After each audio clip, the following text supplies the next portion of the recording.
So we all saw GPU prices rise up like crazy during 2020 and 2021, but they're still on their way down and they haven't even reached the MSRP that they even supposed to be back then. But SSDs on the other hand are a whole other story. On Black Friday last year, I picked up a Samsung 980 Pro for 250 Canadian dollars, and that's the 2TB version, which usually goes for about 400 something. And I was really happy with it. And then on Boxing Day, December, I found this WD SN850X top class just coming below the Samsung 990 Pro 2TB, which is also a Gen 4 drive but crazy expensive. So I've got a 980 Pro here as well as the WD SN850X. I'm going to run some tests and decide which one's better. Both are 2TB, and I'm going to be running the tests on my laptop here. The laptop that I have has only one NVMe Gen 4 slot, so I'm gonna have to test it one by one. And here are the specs of the PC that I'm running. You can see a full video linked right up there. First up, I'm gonna show you the raw numbers from the SSDs. Then once we got that, we're going to look at some of the launch times of Windows or games or programs from the SSD and whether it makes a difference compared to a Gen 3 SSD from a couple of years ago, like the Samsung 960 EVO or the Intel 660p. To simulate similar circumstances, I've got all my games installed on a secondary drive, which is the Samsung one, and I'm going to make an identical clone on both these and see how it performs. So without further ado, let's get into the numbers. So let's start with Crystal Disk Mark, which is a standard benchmark used for measuring performance of SSDs. We got the Samsung 980 Pro running at 6922 megabytes a second reads and 5100 megabytes a second write, compared to SN850X, which is running at 6700 read and 6700 write. I feel like some sort of bottleneck is causing this to not run at the full 7300 speeds promised by the WD drive. In the Atto Disk benchmark, we see that the 980 Pro peaks at 4.8 gigabytes a second write and 6 gigabytes a second read, versus the WD peaks around 6 gigabytes a second write and 6.5 gigabytes a second read, which is far more impressive considering that the WD costs less than the 980 Pro. And also there are recent reports of people's 980 Pro outright dying because Samsung didn't update the firmware properly. And where the numbers get more interesting is when you plug in the SN850X onto a Gen 3 port. Most people's systems probably don't support the Gen 4 standard, so how much performance can you get from your new SSD at the Gen 3 speed? And if you look at the SN850X's number on Gen 3, they're pretty much maxing out the port. So you can see we're maxed out at 3528 megabytes a second read, 3450 writes.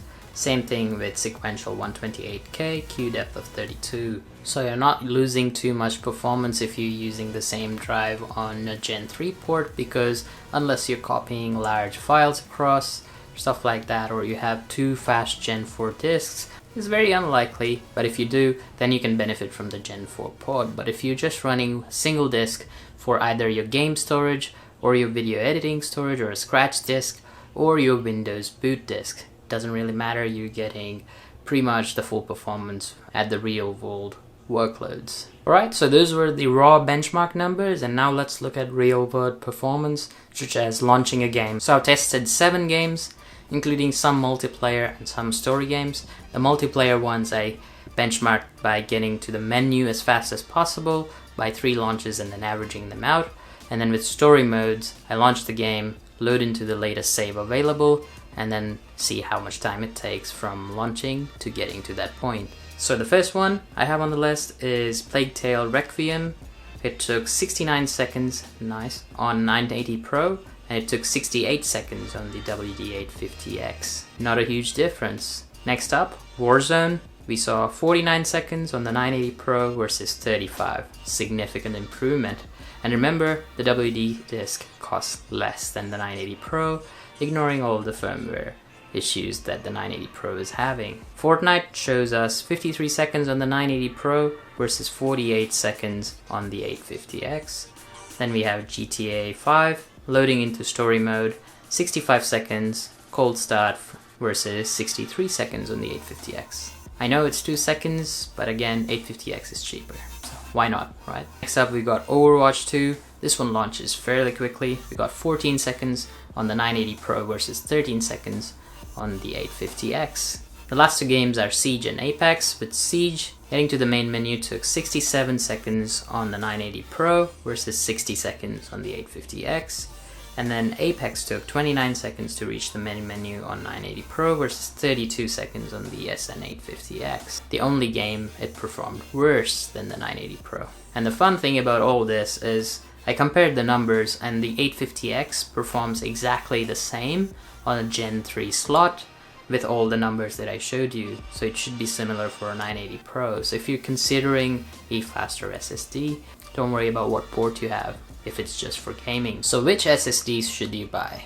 Well, currently the WD SN850X is selling for $240 versus the 980 Pro selling for about the same price. And if the Samsung didn't have all the issues that it's having, even then it's a bad deal when it comes to performance. You're getting significantly more write speed on the SN850X, although mine seems to be bottlenecked by something in my laptop. I will do the tests in a proper desktop running a Gen 4 with the new Ryzen CPUs. Stay tuned for that one. You can hit the subscribe down there. But for me, I'm choosing the 850X simply because it's cheaper to own.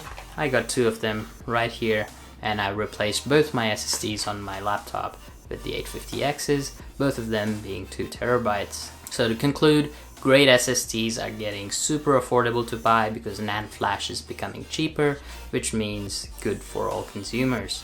The main thing when looking for buying an SSD is to check if it has DRAM, it has good quality NAND and controller, and WD and Samsung have both of them. WD SN850X is simply just a better product. Even the SN770 is a better product at the price range compared to the Samsung 980. And there you have it, guys. It's an amazing time to get an SSD upgrade if you haven't already got one, and if you already are on a Gen 3 SSD but like at a lower capacity, say 500 or 1 terabyte, it's a crazy time to be alive. 2 terabytes for $200, that's almost at parity with some of the best hard drives that used to be like the WD Black series. If you found this video helpful, hit that thumbs up button. Don't forget to subscribe and ding the bell if you want to watch more useful content like this. I got more reviews coming up pretty soon. You can also check out my other videos right up here, and I'll see you guys in the next one. Cheers.